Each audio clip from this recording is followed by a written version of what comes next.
nation, for they spoke on their own free will and must have been moved to speak by a sense of duty rather than a desire for compliance. They were free to keep their thoughts to themselves. They would not be punished for remaining silent. No one was forcing them to speak. But by acting according to personal inspiration instead of conventions, one who speaks the truth speaks freely. Speaking the truth was both a freedom and a duty in those times. And what about in these times? Do we still consider speaking the truth a duty and a freedom? We live in the freest nation on earth. We may not approve of the systems governing us, but at least we are allowed to critique it. At least our opinion counts for something. If we all formed an opinion and we made it heard, I believe there would have to be a change. This nation was formed by dissenters. Our freedoms were defended by voices of dissent and must continue to be defended. Anyone who loves this country will defend its citizens' freedoms rather than support the governing powers without discretion. Those that recognize their power to use their own voice as a peaceful weapon against power can call themselves true Americans.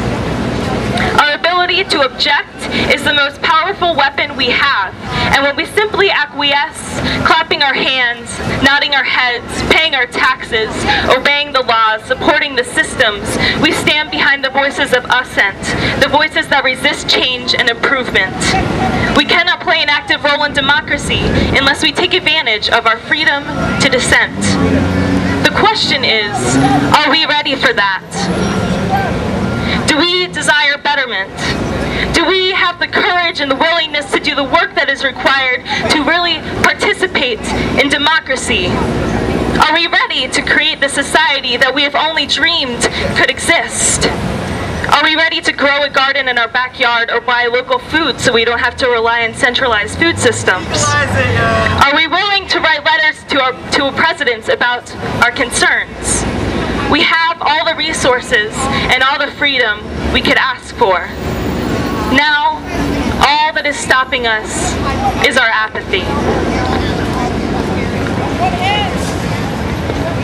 We have to stop waiting for the world to end. We have to stop waiting to die. We need to ditch the just get through the day mentality and give each day meaning. We need to stop being apathetic about politics. If we do not participate due to apathy, we relinquish control to those who do participate. If we need a change, we must participate. And participation does not necessarily mean cooperation. It is our participation in the unfolding of ideas and truth and liberation that connects us to the grandness of human existence, that reminds us that we are a part of ancient history, a part of the formation of what will one day be an ancient civilization. The habits our culture forms now will become rituals and traditions for ages to come. Are our daily rituals instilled with meaning? Will our great-great-great-great-great-great-grandsons and granddaughters reflect on their ancestors with wonder and amazement? Or will they be amazed at how we didn't take their lives into consideration at all? Will they wonder how we could have been so unconscious of the magnitude of life, of the magnitude of our actions? Will they hold us in contempt for wiping out species of animals they will never know? Or will they treasure our timeless creations and our righteous ideals? The future holds us accountable to our actions. Regardless of whether our portrait is taken or our words are printed in books, we should know that we are a page in history between the past and the future, and that nothing can be erased. Every moment of your life is a part of something larger than you.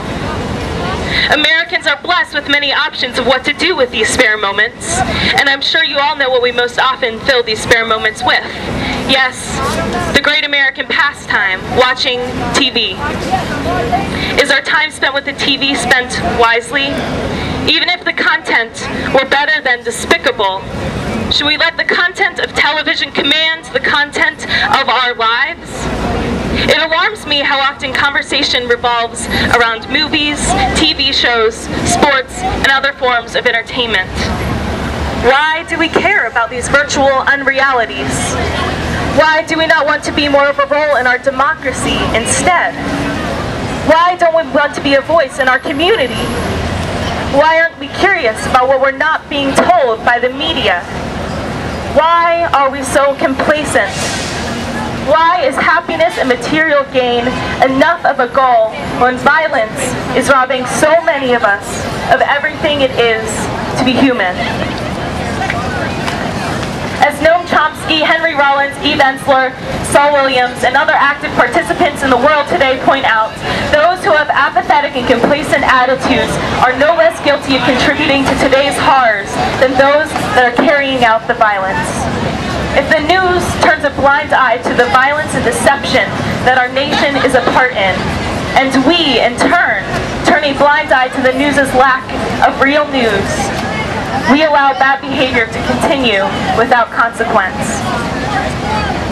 We can't depend on the corporate-owned media to tell us the whole truth, and the whole truth is the only version of the truth. There's not enough time between commercials to tell us anything but what is supported by previously established conventional facts. Like me right now, I couldn't tell you this in 10 minutes between commercial breaks. I would be cut off the air right now, and I'm still grappling to get across to each of you that our right to the pursuit of happiness is different from the pursuit of material wealth, gated communities, and gated mindsets. That the complacent American lifestyle is a bag over our heads that we have willingly allowed to be cinched around our necks. This explains why so many of us with meals to count on and beds to come home to still feel like we're struggling to survive. It's why we don't breathe deeply and sleep soundly. We have been bound to this lifestyle, having been told that it doesn't get any better than this, that we have all the freedom we could ever hope for and all the choices we could ever want to have. What we see on TV is what we see from the inside of those bags over our heads. Our TV screens and computer monitors are cloaks of reality. And we feel so involved in life because we have such access to information, but we end up feeling dizzy and overstimulated, and we don't know what to believe. The 4th of July rolls around each year without a reading of the Declaration of Independence, or discussing what our freedoms are, or what rights we actually have. I've heard many of my young friends say they'd fight for a cause only if they found one. Is there not anything left to fight for? Why don't we turn off the TV after watching the news with a renewed awareness of how much is actually left to strive for? Why doesn't what we see on TV motivate us to act?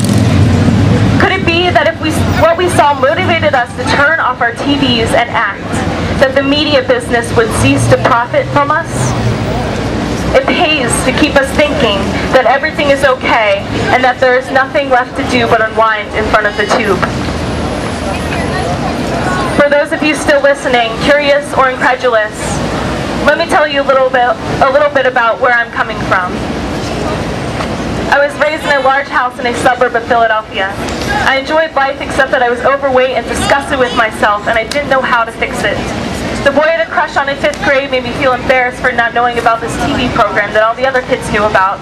So I made a point to watch more TV so I would know what people were talking about all of the time.